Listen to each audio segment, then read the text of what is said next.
Hello and a very warming vibes. Welcome back to The Library is Open. So I hope you brought your library cards, my darlings. The reason I stressed on warm though was because it's very much not warm today. It's very much a gloomy autumnal day with a lot of drizzle going on, which, you know, sensibly I kind of like. I'm an autumn winter kind of lass, but I do wish you warming vibes wherever you are. See, I've dressed for the occasion. I thought I'm going to whack a jumper out today and really try and get a bit cozy. I've also got my cup of tea handy. Where is it? Here it is. And we've cracked out the posh stuff today. I've been watching this another YouTube channel, and they went to a tea shop and like learn how to like prepare tea properly and stuff like that. So apparently you have to stir like this, back and forward, as opposed to round and round. Who knew? And the saucer never leaves the table. So I've ruined that, but hey, that's okay. So yeah, what would it be in autumn? I always feel in the mood for like a certain type of book, and I got to thinking, you know, it'd be really nice right now to read a sort of gothic, kind of mysterious, not full-on murder mystery or crime, because I never need an excuse to read those, but something a bit sort of, you know, dark and brooding. And quite by chance, I was in on Netflix the other day looking through, and I noticed that the new adaptation of Rebecca is coming soon. So Daphne du Maurier's Rebecca, and that got me thinking, I've never actually read Rebecca, which seems weird because it's pretty much a classic, isn't it, at this stage, albeit a modern classic, comparably. So I managed to get hold of this really beautiful edition. I mean, look at that, that's gorgeous. Don't know why I've got a real thing for hardbacks at the moment. You know, my bank balance is not impressed, but there we go. Just have a quick sniff. Gorgeous. And, you know, there's something about... I've had a bit of a vogue, I suppose, for having really beautiful books, like beautiful copies of things. Maybe it's to do with having unhauled recently and so on and so forth, that if I'm going to keep stuff, I want it to be lovely and, you know, really sort of enhance my home environment. So, anyway. So, yeah, I decided, you know what? With it being autumn now, I'm going to read something autumnal in vibe with a bit of the gothic in there, and I'm going to pop my Daphne du Maurier virginity, as it were. So, yeah, and well, spoiler, plot twist, I had an absolute ball. This is an absolutely cracking book that I actually didn't read as quick as I normally read. I don't know why. Maybe it was something about savoury in the experience, and you know, that sort of anticipation that comes sometimes with reading. I don't know if you ever get that, where you start a book and you're enjoying it so much that you slow down a little bit. I suppose it can go either way. Kind of either you speed completely through it or you slow it down to savour it. But for those of you who don't know, anyway, so Rebecca is a novel by Daphne du Maurier, famously the writer of such books as Jamaica Inn and My Cousin Rachel. And it was first published in, I believe it's 38, I could be wrong, I'll just check that. Yes, 1938. This particular edition, by the way, if you wondered, is by Virago Modern Classics, who are the feminist women's publishers. A great company. So Rebecca is about an unnamed narrator who we first meet as a companion to a wealthy lady in Monte Carlo. She's very sort of put upon and, you know, sort of forced into this position of servitude through circumstance. Anyway, the two of them happen to meet this gentleman who's on his own called Maxim de Winter. And events take their turn, and eventually our narrator, or our heroine, possibly anti-heroine, we're not sure, ends up being proposed to by him, and he takes her back to his incredible home called Mandalay, which we're never given the exact location, but it's kind of suggested that it's the Cornish coast. And when she arrives there, she meets the housekeeper, Mrs. Danvers, who's this amazing sort of like Miss Havisham style figure, but almost more, you know, malignant, or what would be a good word to describe her, imposing. She definitely carries with her the weight of the forebode. And basically it transpires that Maxim's first wife, Rebecca, died about a year ago, and he's believed to not be over it. And he and we learn that she drowned in a boat despite being a great sailor, and that since then, you know, things at Manderley have all but stood still. Like Mrs. Danvers is obsessed with Rebecca, who she'd nursed or sort of nannied from a very young age, and everybody who comes to the house to visit just constantly talks about how amazing Rebecca was, how incredible. Anyway, events sort of happen as our narrator tries to settle into the house, but she's very much haunted by the presence of Rebecca. Not haunted in the literal sense, there's no actual ghosts per se, spoiler, but rather it's almost as though she's there or conspicuous by her absence, and things sort of start to come to a head when they hold a fancy dress party at Manderley, and our narrator takes the advice of Mrs. Danvers, the housekeeper, with whom she's trying to get along and build a relationship, and dresses up as one of the portraits from the portrait gallery in the house. And let's just say things kind of go rapidly downhill from there. Now, I'm not going to say any more about that, the plot per se, because that will completely spoil what happens in the book. Suffice it to say, it's very much a novel of two halves, I think, in my opinion. So the first half, we have this sort of sense where we're completely with the narrator, where we don't know what's going on. We've just got all this, you know, gothic imagery of, you know, the large, imposing mansion and these figures that seem to be somehow caught in the past because they're still so obsessed with Rebecca. And as I say, the sort of metaphorical haunting of Rebecca, even though it's not literal haunting, as I say. And then in the second half, we begin to find out answers as to the reality of the situation at Manderley, what's gone on there, what alliances are going on, bubbling under the surface. And Daphne du Maurier is so clever because she sort of seeds clues, if you will, although it's not necessarily a murder mystery, as I say, that's not what it's about. But she sort of seeds clues that you go back again and you go, oh, okay, that was an allusion to that. So once you have the foresight at the end of the book, you can go back and see how she did it, how she created that sense of unease. It reminds me a lot of, so one of my favourite composers is Stephen Sondheim, and what he does a lot, particularly in Sweeney Todd, and I think to a lesser extent Little Night Music, is that he plays a lot with rhythm and tempo in the minor key, which creates an almost subconscious feeling of foreboding. And he'll, for instance, the opening number, if you've seen the film or seen the show, the Ballad of Sweeney Todd,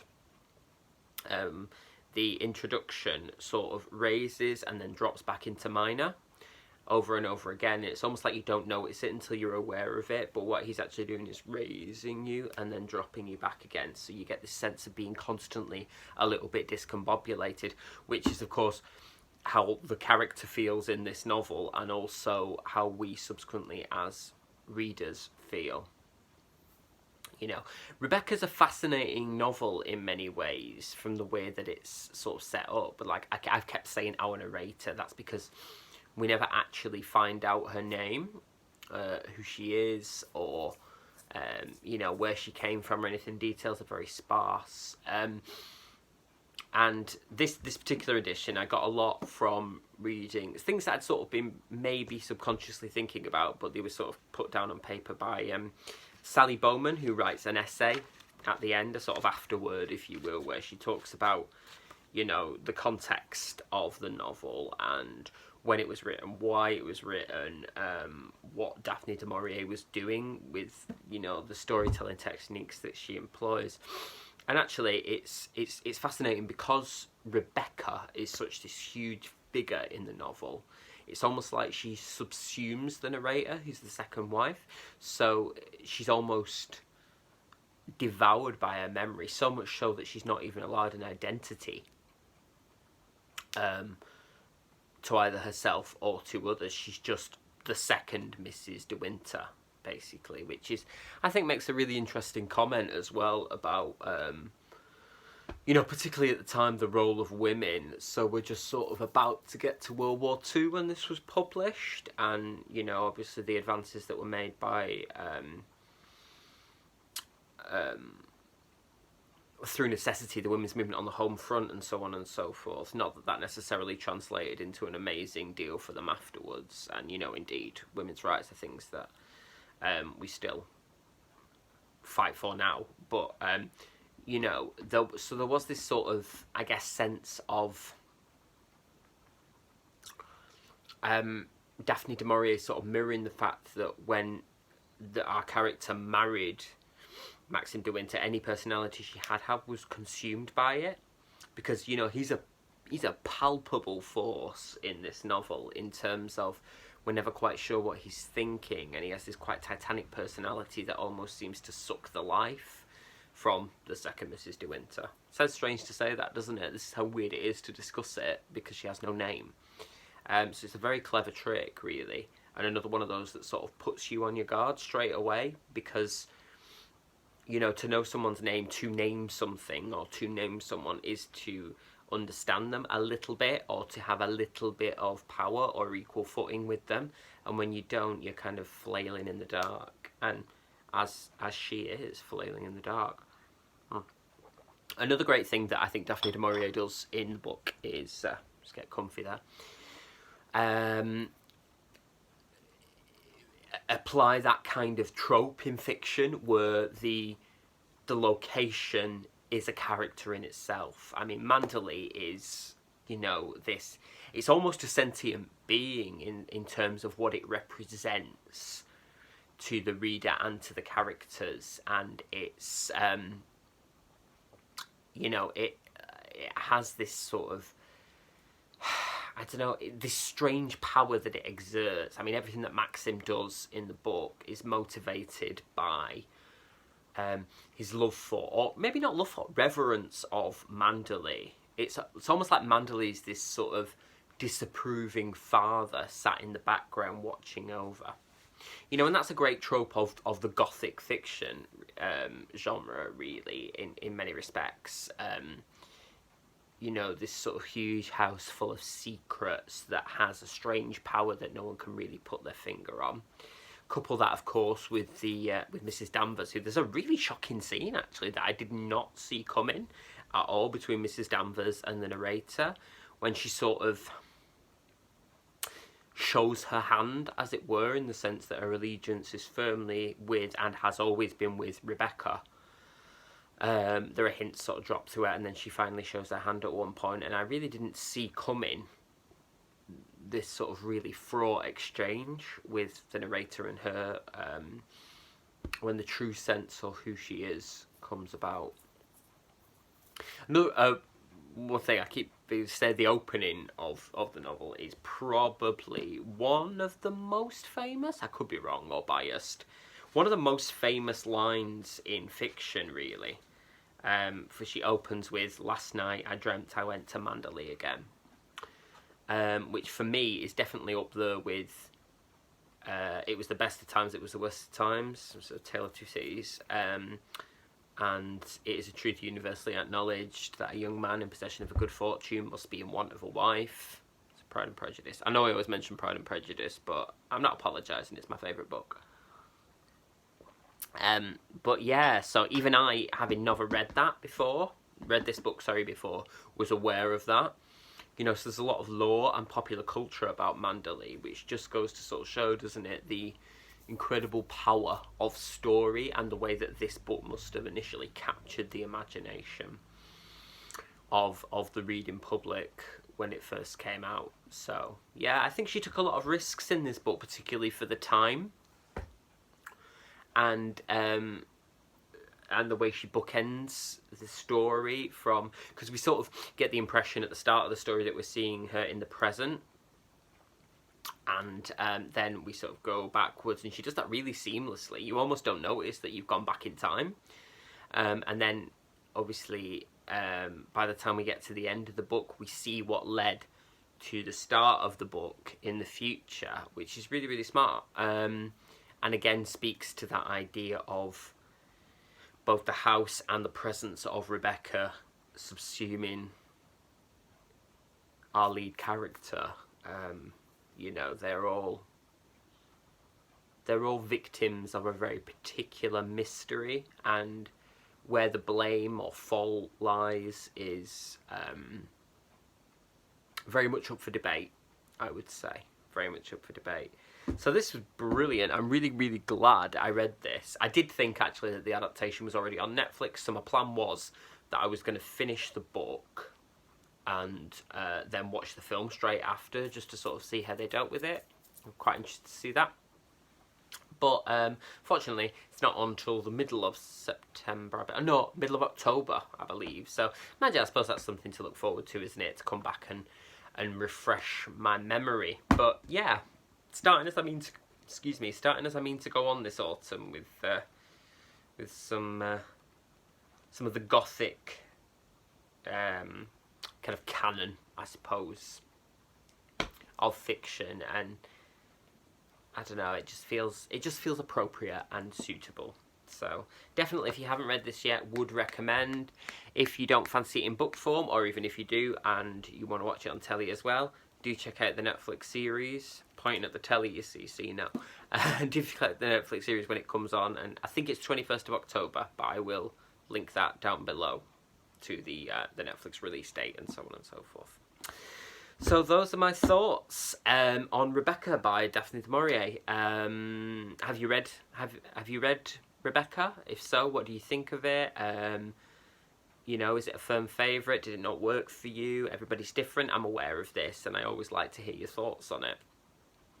Also, let me know what do you have seasonal reads at all? Do you plan for all the specific seasons and coordinate books? I'm not saying I'm going to coordinate an entire reading schedule based on the seasons, but sometimes you just get a vibe, don't you, from the weather and the time of year and stuff, and that's what happened with this.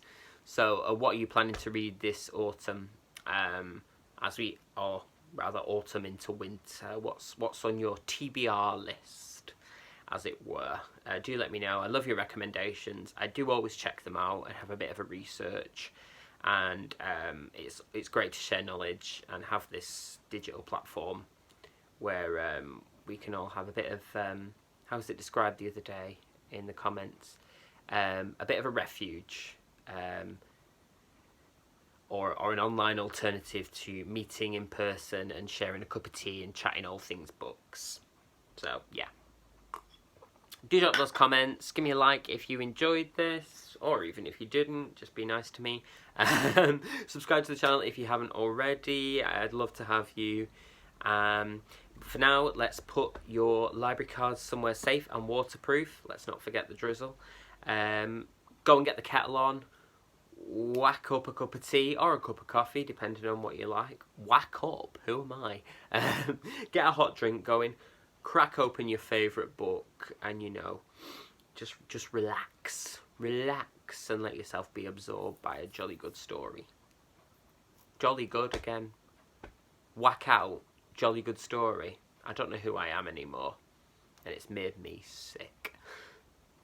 That was The Library is Open. I've been Stuart. It's lovely to see you here as always. Thank you for watching. I'll see you in the next episode, and do look after yourselves. Stay safe, keep sniffing the books, and much love. Mwah!